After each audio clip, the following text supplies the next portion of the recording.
नमस्कार, जय हिंद।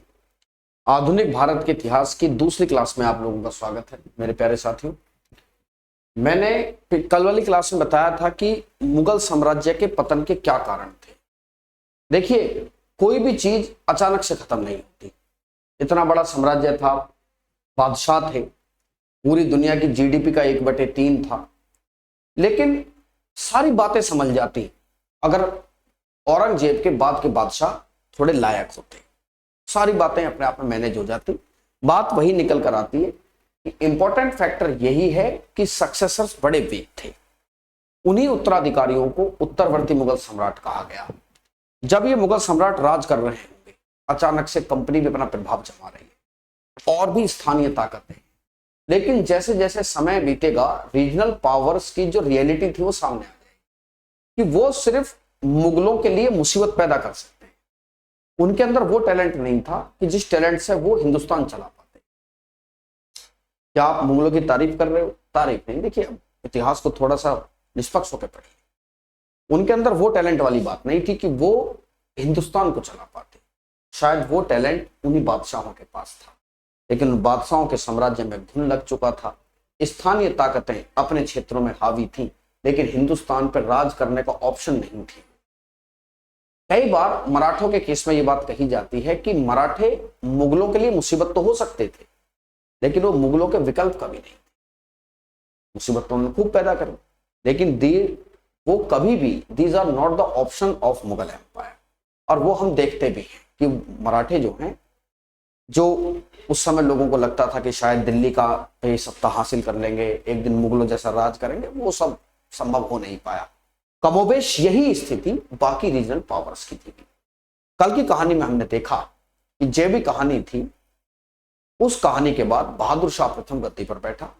आइए आज हम उसी बहादुर शाह प्रथम की चर्चा करेंगे। हमारा बादशाह बहादुर शाह प्रथम। बहादुर शाह प्रथम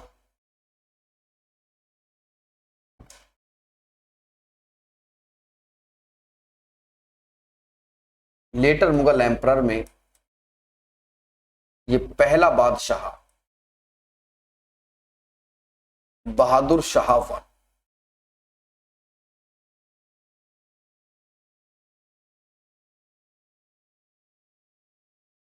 बहादुर शाह वन 1707 से 1712 तक ये व्यक्ति गद्दी पर बैठा। यह औरंगजेब का सबसे बड़ा बेटा था, है ना। और जिस समय सत्ता पर बैठा उस समय यह वृद्ध अवस्था में था। सत्ता पर 60 वर्ष प्लस की अवस्था में बैठा और कहा यह जाता है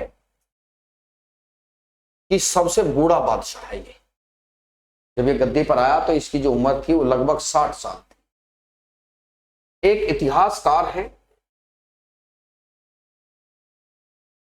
एक हिस्टोरियन हैं,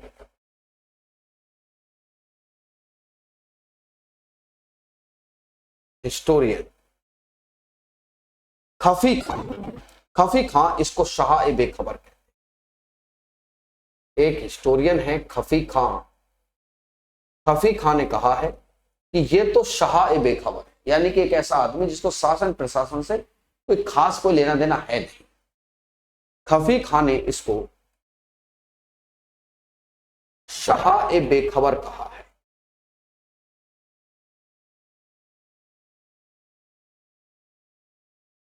क्या कहा? शाह ए बेखबर। और साथ में सिडनी ओवन। सिडनी ओवन इसके बारे में कहते हैं कि अंतिम बादशाह है जिसके बारे में कुछ चंद अच्छे शब्द कहे जा सकते हैं, बाकी तो कचरा है मामला से। अंतिम बादशाह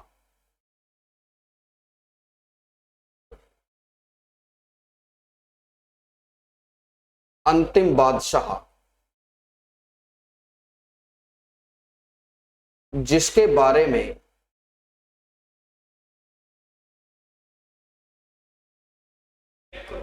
चंद अच्छे शब्द कहे जा सकते हैं, जिसके बारे में चंद अच्छे शब्द कहे जा सकते हैं। चंद अच्छे शब्द कहे जा सकते हैं। The last emperor who deserve some few good words. Last emperor who deserve some few good words, ये आखिरी बादशाह है जिसके बारे में आप चंद अच्छी बातें कह सकते हो। चंद अच्छे शब्द कहे जा सकते हैं।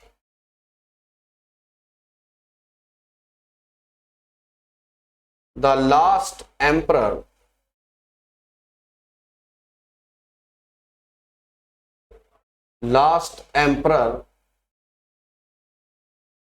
who deserve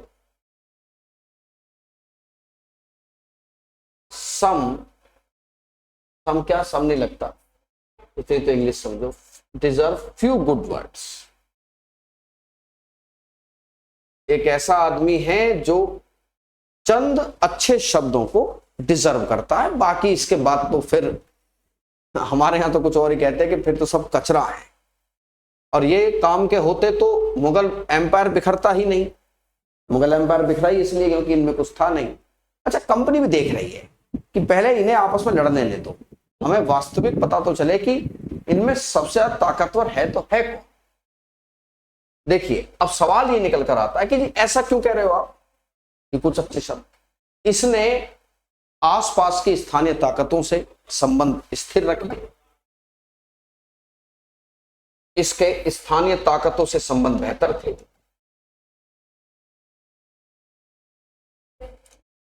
इसके स्थानीय ताकतों से, मैं बेहतर नहीं कहूंगा, मैं कहूंगा स्थिर थे, खराब नहीं होने दिए। इसने मैनेज करके रखा, जो ताकतें हावी हो सकती थी मुगल एम्पायर पर, इसने उन चीजों को मैनेज करके रखा। इसने स्थानीय ताकतों के साथ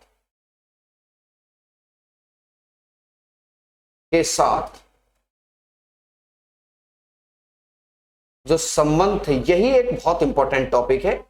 यहां से बहुत सारी बातें निकल कर आती हैं जो समझनी चाहिए, है ना। हमारे यहां कहते हैं कि गुड़ का गस्सा नहीं है कि कोई भी खा ले इतिहास, और इतना भी गुड़ का गस्सा नहीं कोई भी पढ़ा दे इतिहास। आजकल हमारे यहां कहावत है कि जिसे देखो रुमिया धुमिया, रुमिया धुमिया समझते हो, एरा गैरा नत्थु गैरा, कोई भी मतलब देखो लगा पड़ा है ना, बिना बेसिक समझ के भी, के साथ संबंध स्थिर थे, जैसे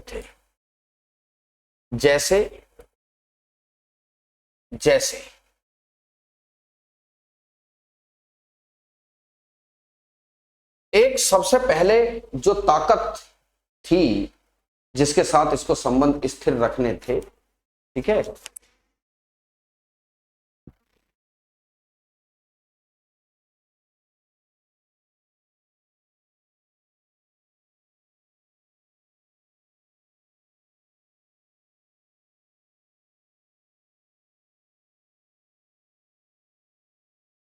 ऐसी ही स्थानीय ताकत, थोड़ा टॉपिक लंबा है ये कि स्थानीय ताकतों से कैसे संबंध थे। जैसे एक स्थानीय ताकत थे मराठे, इसने मराठों के साथ एक बड़ी चालाकी खेली। थोड़ा समझिए, आप सभी जानते हैं, इसका बैकग्राउंड समझिए कि कैसे इसने मराठों के साथ संबंध मेंटेन करे। जब शिवाजी की मृत्यु होती है, शिवाजी की जो मृत्यु होती है, इसका थोड़ा सा बैकग्राउंड आप समझ लो, बात आपको समझ में आ जाएगी। शिवाजी और मराठे मुगलों के लिए नासूर थे, यह बात सच है ना, यह बात सच है कि उनके लिए वो नासूर थे, और पूरी जिंदगी औरंगजेब की निकल गई इनसे लड़ते लड़ते, लेकिन कभी भी मराठों को कंट्रोल नहीं कर पाया, है ना। लेकिन एक दिन कुछ ऐसा हुआ कि उसको बड़े राहत पहुंची, और राहत ये पहुंची कि औरंगजेब की डेथ, उसे शिवाजी की डेथ हो जाती है। जब शिवाजी की डेथ हुई तो शिवाजी की डेथ के बाद बड़ी राहत इसको पहुंच गई। ठीक है, देखिए शिवाजी की मृत्यु के बाद आपको हम एक चीज बता दें, शिवाजी के दो पुत्र थे, नोट करके पहले यहां समझो। शिवाजी के दो पुत्र थे, शिवाजी के दो पुत्र थे, शिवाजी की 3 पत्नियां थीं और दोनों पुत्र अलग अलग मां से थे, अलग अलग माताओं से, समझे। शिवाजी ने 3 शादियां की थी, तीसरी पत्नी सती हो गई थी, शिवाजी की एक पत्नी सती भी हुई थी, अलग अलग माताओं से थे। और इन 2 पुत्रों में पहला पुत्र थे संभाजी, संभाजी, और दूसरे बेटे थे राजा राम। ये अलग अलग माताओं से थे। संभाजी बड़े थे, संभाजी दंभी स्वभाव के आदमी थे। संभाजी के बारे में कहा जाता है कि संभाजी एक दंभी किस्म के व्यक्ति थे। और मतलब अब ठीक है, वो आप छत्रपति शिवाजी महाराज को लगता था अगर संभा गद्दी पर बैठ गया तो जो मराठा संघ, जो मैंने सरदारों को, सामंतों को इकट्ठा करके एक मजबूत एम्पायर बनाया, वो एम्पायर टूट सकता है, क्योंकि संभाजी का स्वभाव कोऑपरेट करने वाला नहीं है। लेकिन संभाजी का एक गुण ये है कि he was a brave fighter, योद्धा बहुत बड़े हैं संभाजी। वहीं राजा राम का स्वभाव संभाजी के मुकाबले थोड़ा नम्र था, but Raja Ram was not a good fighter. एक पिता के 2 पुत्र, दोनों को कुदरत ने अलग अलग गुणों से नवाजा हुआ है। तो संभाजी के दंभी स्वभाव को देखते हुए शिवाजी ने संभाजी को पन्हाला के किले में कैद कर दिया था। जिस समय शिवाजी की डेथ हुई उस समय संभाजी, उनके लड़के पन्हाला के किले में कैद थे। दूसरे बेटे हैं इनके राजा राम। तो ऑब्वियस बात है, आपसे यह पूछ ले कि शिवाजी की मृत्यु के तुरंत बाद गद्दी पर कौन बैठे। मृत्यु के बाद राजा राम छत्रपति बने। राजा राम क्या बने? छत्रपति बने। ठीक है, कौन बने? राजा राम। मैं आगे बढ़ूं उससे पहले थोड़े से एक चीज और समझ लीजिए। संभाजी की पत्नी है येसुबाई। संभाजी की जो पत्नी है उनका नाम येसुबाई है, और राजा राम की जो पत्नी है उनका नाम ताराबाई है। राजा राम की पत्नी का ताराबाई नाम है, इनके पुत्र का नाम शाहू है, और इनके पुत्र का नाम शिवाजी द्वितीय है। शिवाजी 2 इनके पुत्र का नाम है। तो चूंकि वो पन्हाला के किले में कैद थे, थोड़ा सा बैकग्राउंड इसलिए समझना जरूरी है क्योंकि बात समझ में पूरी आनी चाहिए। Connectivity matters. अगर कनेक्टिविटी नहीं है तो फिर कोई मतलब नहीं है पढ़ने का। तो हुआ क्या कि चूंकि वो पन्हाला के किले में कैद थे, और वास्तविक रूप से बात यह है कि वो ही दावेदार थे। कौन? संभाजी ही जो हैं दावेदार थे। तो राजा राम छत्रपति बने और इस समय संभाजी पन्हाला के किले में कैद थे। लेकिन बाद में इन्हीं राजा राम को संभाजी के द्वारा हटाया गया। संभाजी के द्वारा हटा दिया जाता है। संभाजी के द्वारा हटाया गया। संभाजी के द्वारा हटाया गया। उस समय की कहानी एक ये है कि औरंगजेब का एक लड़का जिसका नाम अकबर 2 था, वो बगावती हो गया अपने बाप से। जब वो अपने बाप से बगावती हो गया तो वो साउथ की तरफ चला गया। औरंगजेब को इस बात का शक हुआ, क्योंकि मराठों से तो वो पहले से ही चिढ़ता है, पहले से चिढ़ता है मराठों से। उसे यह शक हुआ कि मेरे बेटे को फुसला रहे हैं संभाजी। उधर शिवाजी की डेथ हो चुकी है, तो उसे लगता है कि मराठों पर हमला करने की यही आइडियल कंडीशन भी है। शिवाजी है नहीं, संभाजी गद्दी पर है। कुल मिलाकर बात यह है कि औरंगजेब ने और औरंगजेब की सेनाओं ने, बहुत बड़ी सेना ने धावा बोला मराठा साम्राज्य। हाथी घोड़े सब तेरे हैं, पर जंजीर में बंधा राजा अब भी सब पे भारी है, वो संभाजी ही है। बहरहाल नावड़ी गांव एक जगह पड़ती है, वहां झगड़ा हुआ और झगड़े में संभाजी को कैद कर लिया गया। संभाजी को कैद करने के बाद जैसा कि औरंगजेब करता था कि accept the Islam, otherwise we will torture you, then we will murder you, हम तुम्हें टॉर्चर करेंगे, उसके बाद मार देंगे तुम्हें, तुम इस्लाम को स्वीकार करो। और गो ब्राह्मण प्रतिपालक की उपाधि लिए हुए शिवाजी महाराज और हिंदू और गाय ब्राह्मण के हिंद स्वराज की कल्पना, वो सब मंजूर नहीं था। साथ में था कवि कलश, आपको जो दिखाया है, जो बंधा हुआ, वो देखा होगा आपने। बहरहाल टॉर्चर किया गया, संभाजी को टॉर्चर किया गया और संभाजी की हत्या कर दी गई। कितना सच है कितना झूठ आई डोंट नो, बट सच ही होगा। और चूंकि मैंने पढ़ा है, और तो एक बॉडी पार्ट डेली औरंगजेब ने संभाजी का काटा। मराठे बदला लेने के लिए बिल्कुल उत्सुक थे कि भाई अब ये तो हद है, ठीक है, हटाया गया और बाद में औरंगजेब के द्वारा इनकी हत्या कर दी गई। बाद में औरंगजेब के द्वारा हत्या,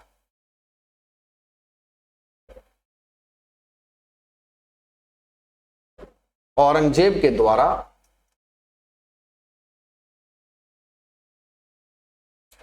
भैया जी इनकी हत्या कर दी जाती है और संभाजी पकड़े गए, उनकी हत्या हुई और येसुबाई और उनके लड़के, पत्नी येसुबाई और लड़के शाहूजी महाराज को कैद कर लिया गया। और येसुबाई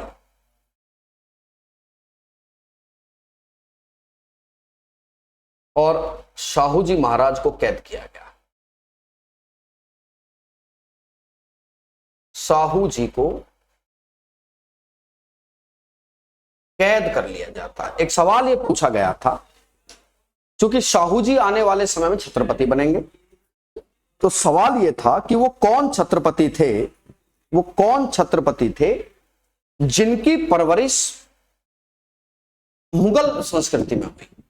तो चूंकि वो कैद हो गए हैं, उनको आगरा ले जाया गया है, तो शाहू की जो परवरिश है वो मुगल संस्कृति में हुई थी, बाद में छत्रपति बनेंगे। अब जब शाहू को कैद कर लिया गया तो भाई संभाजी का मर्डर कर दिया गया। उनके लड़के उत्तराधिकारी थे, वो कैद में चले गए, येसुबाई कैद में चली गई। ऑब्वियस बात है, सत्ता राजा राम के हाथों में आई, सत्ता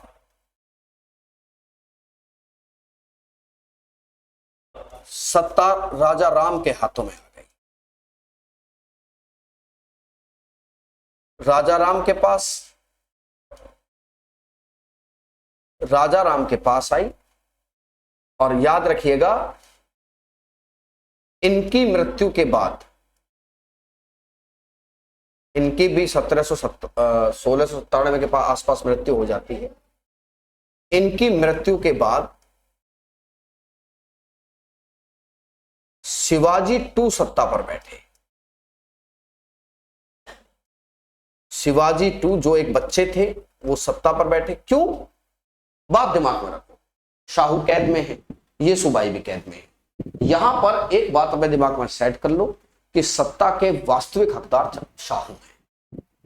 अगर गलती से शाहू आ जाए मुगल कैद से, they came from the Mughal captivity, तो सत्ता उन्हीं को मिलेगी। और अगर उनको सत्ता नहीं मिली तो इस बात का पूरा अंदेशा है कि मराठों में भी झगड़ा होगा। भाई शाहू कहेंगे ये सत्ता तो हमारी है। अगर वापिस आए और वापिस आकर सत्ता अगर मांगी तो झगड़ा मराठों में भी होना है। आइए, के बाद शिवाजी 2 सत्ता पर और संरक्षक बनी ताराबाई।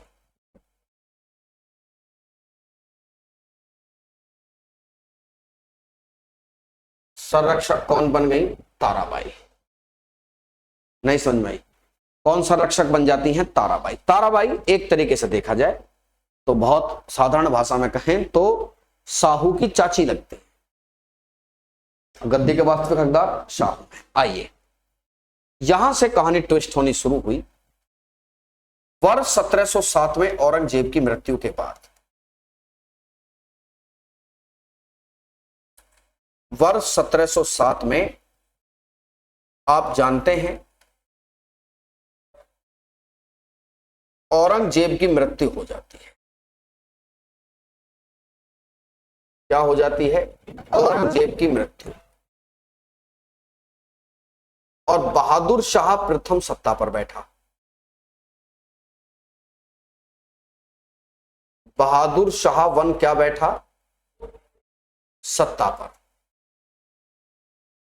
बहादुर शाह वन को मराठा साम्राज्य को मराठा समस्या को सुलझाना। मराठे समस्या नहीं थी, लेकिन मुगलों के लिए तो समस्या ही थे।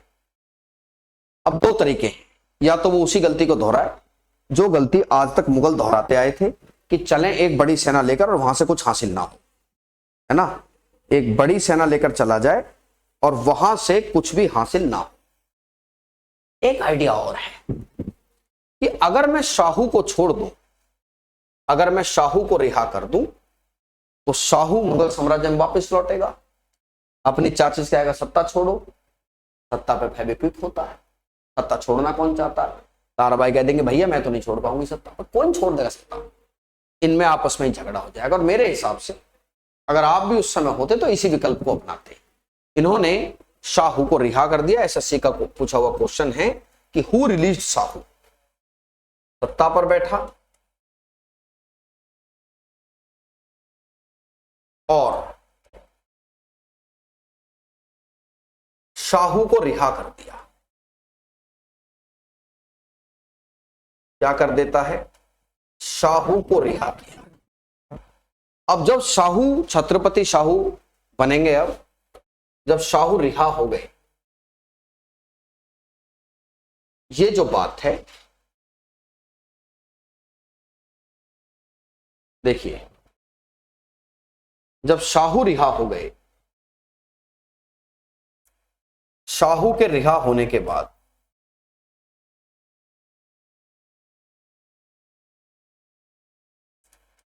शाहू के रिहा होने के बाद रिहा होने के बाद बिल्कुल दिमाग में सेट है आपके, आप सभी जानते हैं, आप सभी जानते हैं कि जैसे ही रिहा हो जाएंगे वैसे ही वो जाकर मराठों में विवाद होना तय है। के बाद मराठों में सत्ता को लेकर संघर्ष शुरू हुआ।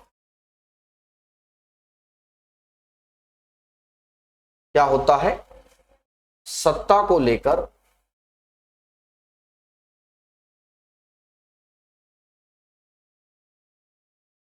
संघर्ष प्रारंभ होता है और इसी को हम कहते हैं the battle of Kheda. That is, इसी युद्ध को खेड़ा के युद्ध की संज्ञा दी जाती है।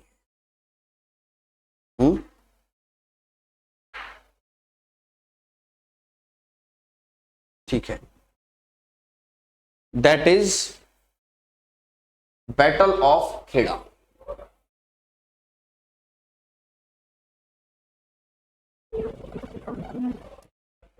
खेड़ा का युद्ध,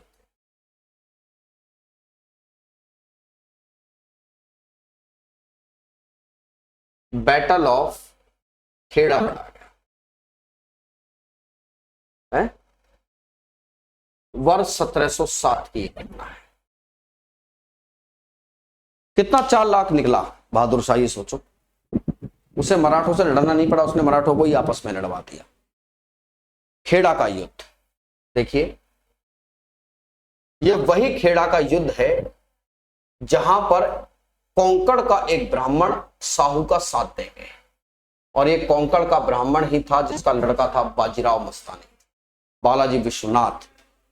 शाहू वर्सेस ताराबाई। क्या हुआ? शाहू वर्सेस ताराबाई के बीच में ये युद्ध लड़ा गया। शाहू वर्सेस ताराबाई।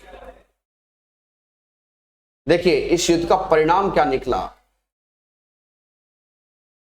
इस युद्ध का परिणाम था, जो ताराबाई है, ताराबाई हारकर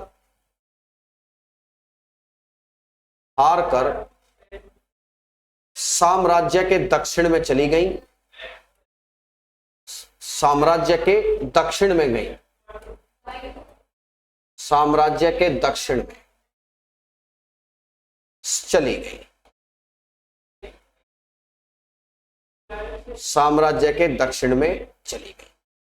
उन्होंने मतलब मराठा साम्राज्य के साउथ में जाकर उन्होंने अपना एम्पायर चलाया। कुल मिलाकर बात यह थी कि मराठा साम्राज्य यहां से दो भागों में टूट गया। और नोट करने वाली बात यह है कि इसी युद्ध में बालाजी विश्वनाथ ने साहू का साथ दिया था। इसमें ही बालाजी विश्वनाथ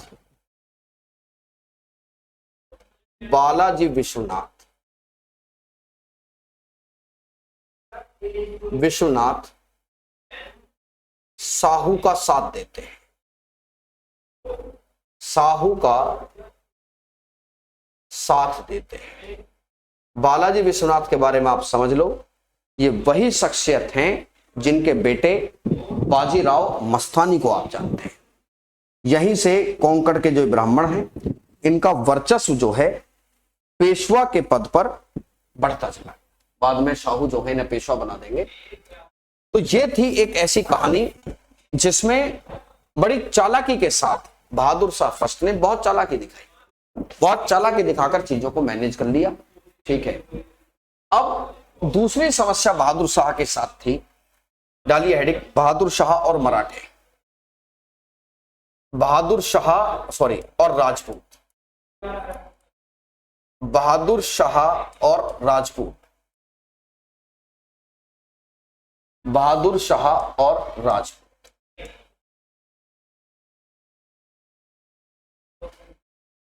उस समय राजपूतों में दो ताकतें बहुत बड़ी हैं। औरंगजेब के समय में सबसे ज्यादा हिंदू सरदार सेना में थे 33%, है ना। लेकिन अभी राजपूतों ने, देखो ये तो आप जानते हो ना कि मुगल सेना में अच्छी खासी सेवाएं उन्होंने दी थी।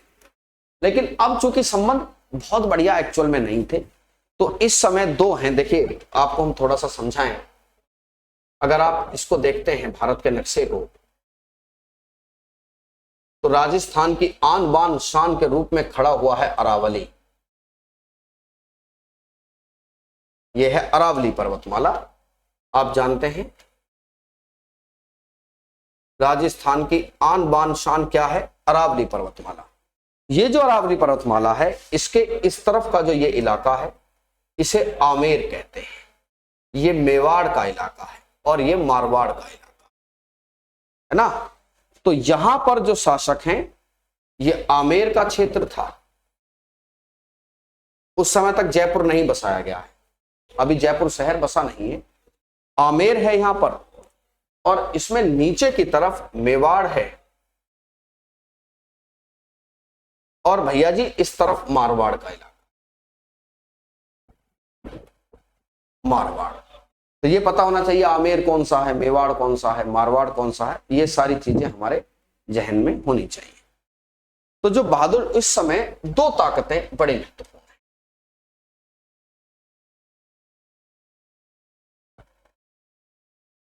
इस समय दो ताकतें महत्वपूर्ण हैं। एक तो आमेर के जयसिंह, आमेर के जयसिंह, आमेर के जयसिंह का यह कहना है कि मुझे मुगलों का साथ देने में दिक्कत कुछ नहीं है, लेकिन मेरे जो ये आसपास का क्षेत्र, क्योंकि यहाँ के आसपास का जो ये क्षेत्र है दादा, ये मालवा कहलाता है, कि मुझे मालवा की सूबेदारी दे दो आप। मालवा की सूबेदारी भी मेरे पास होनी चाहिए। और इस बात को मुगल बादशाह कहे कि जयसिंह साहब, आप आज के बाद मालवा के सूबेदार आप हुए, कि मुझे मालवा की सूबेदारी चाहिए। ये क्या कर रहे थे? इन्हें मालवा की सूबेदारी की जरूरत थी। ये मालवा की सूबेदारी मांग रहे थे।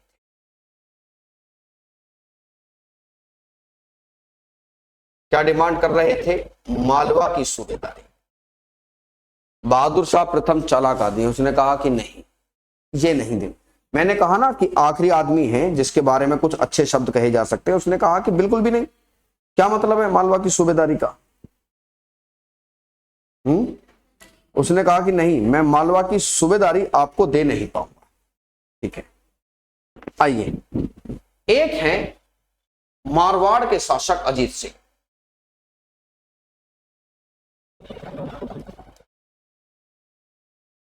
मारवाड़ के अजीत सिंह, मारवाड़ के शासक अजीत सिंह, ये गुजरात की सूबेदारी की मांग कि मुझे गुजरात की जो है सूबेदारी दे दी जाए।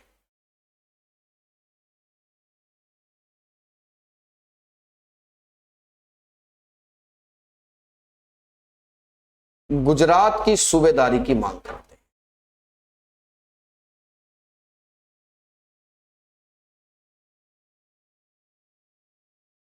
है ना। लेकिन बहादुर शाह प्रथम एक चालाक व्यक्ति है, वो इन दोनों ही चीजों को मना कर देता है। ठीक है कि भाई मैं ना तो आपको ये दे पाऊंगा ना मैं आपको ये दे पाऊंगा। मैंने क्या कहा कि भले ही संबंध ना सुधरे हो लेकिन संबंध स्थिर रहे, है ना। इस पॉइंट को आप याद रखिए, स्टेबल संबंध, खराब भी नहीं होने से होने दी। दूसरी कुछ ताकतें थी, जैसे सिख थे, गुरु गोविंद सिंह से अच्छे संबंध थे, सिख और जाटों से भी इसने अच्छे संबंध स्थापित करके रखे। सिख और जाटों से भी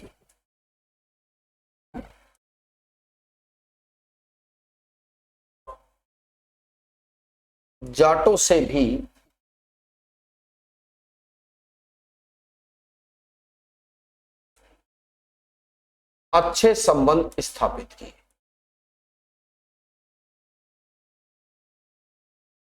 क्या किए? अच्छे संबंध स्थापित किए।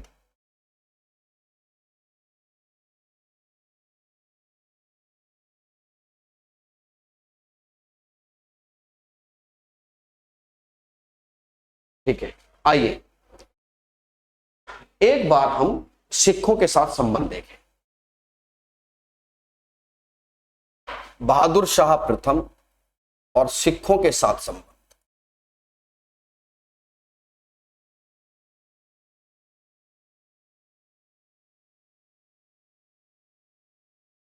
सिखों के साथ संबंध, औरंगजेब के साथ तो दिक्कत थी, है ना। सिखों के संबंध लेकिन देखिए इस समय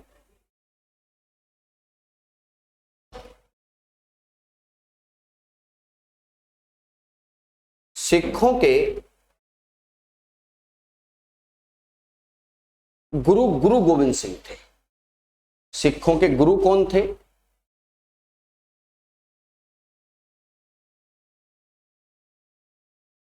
गुरु गोविंद सिंह जी थे। गुरु गोविंद सिंह थे। चार साहिबजादे, इनके चार बेटे मुगलों से ही संघर्ष करते हुए मारे गए थे। लेकिन आइए इसमें थोड़ा सा कुछ बातें हैं जो आप समझ लो, और समझ लो, समझनी जरूरी भी है। देखिए जो गुरु गोविंद सिंह हैं, ये इन्होंने गुरु परंपरा को समाप्त कर दिया था। इन्होंने गुरु परंपरा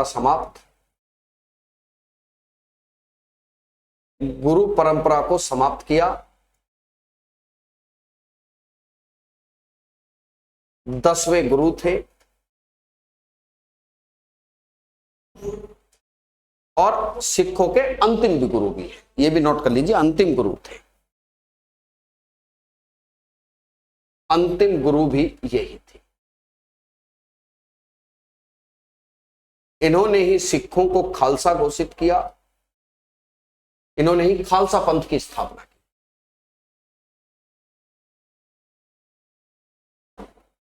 खालसा पंथ की स्थापना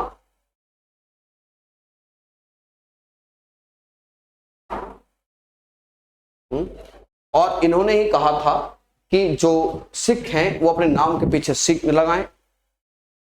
इन्होंने ही कहा था कि जो पुरुष हैं अपने नाम के पीछे भैया सिंह लगाएं, और जो महिलाएं हैं वो अपने नाम के पीछे कौर लगाएं। जो महिलाएं हैं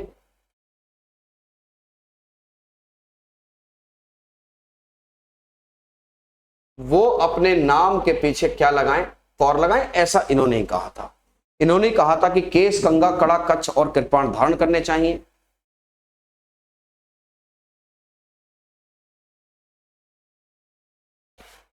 केश, कंघा, कड़ा, कच्छ और कृपाण धारण करने को कहा। दो पुस्तकें हैं, एक है कृष्ण अवतार और विचित्र नाटक। विचित्र नाटक इनकी आत्मकथा है। इनकी दो पुस्तकें हैं, दो पुस्तकें हैं। एक पुस्तक का नाम है विचित्र नाटक और दूसरी का नाम है कृष्ण अवतार।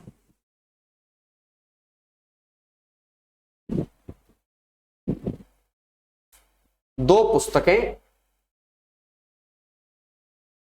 विचित्र नाटक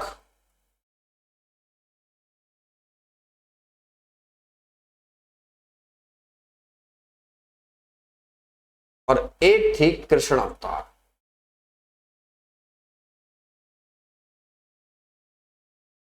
ये याद रखिएगा। मुद्दा बहादुर शाह प्रथम के साथ दोस्ती संबंध निभाने का है। देखिए, इनके संबंध बहादुर शाह प्रथम से इनके अच्छे संबंध थे।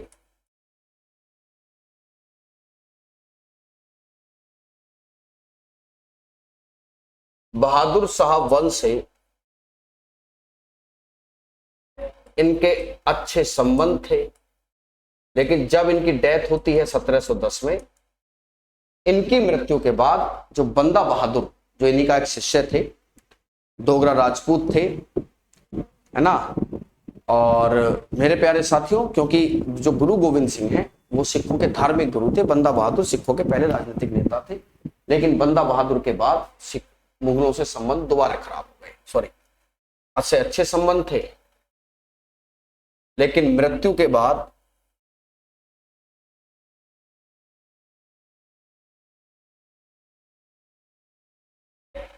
जब बंदा बहादुर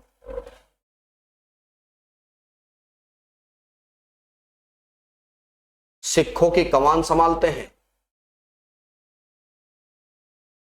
सिखों के नेता बने,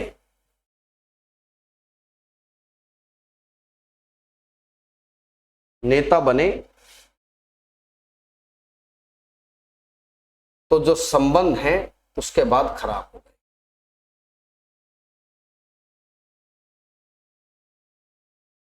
संबंध जो है वो खराब हो गए। गेटिंग माय पॉइंट मेरे प्यारे साथी। तो अभी एक ताकत और बचती है, जाट और बुंदेल सरदारों के साथ भी इनकी दिक्कत हो रही थी। वो मैं आपको कल की क्लास में हम आपसे डिस्कस करेंगे। क्लास आपको कैसी लग रही है? एक रिक्वेस्ट मेरी है, थोड़ा सा सपोर्ट करो। आप लोगों के सबके दायरे में कम से कम 10-10, 20-20 बच्चे होते हैं। आप चैनल की रीच को थोड़ा सा बढ़ाइए ताकि हम भविष्य में अच्छी प्लानिंग कर सकें। आप सभी जानते हैं, और इसमें कोई हर्ज भी नहीं है बताने में, कि जब चीजें छोटी होती हैं तो दिमाग में आइडिया भी कमी आते हैं। जब आप चीजों को अच्छे से फैलाओगे, चीजों को अच्छी तरीके से पहुंचाओगे, तो पता नहीं मैं और कितनी अच्छी चीजें आपके लिए और लेकर आऊं। ये तो मानते नहीं मानते, है ना। ये आप लोगों के हाथ में ही है कि आप उससे कितना अच्छा ले सकते हैं। आप मुझसे अच्छा तभी ले पाएंगे जब आप इस चैनल को अपना पूरा समर्थन देंगे। आप ज्यादा से ज्यादा क्लास को लोगों तक पहुंचाइए, मेरी यही आपसे इच्छा भी है। चलिए, नमस्ते।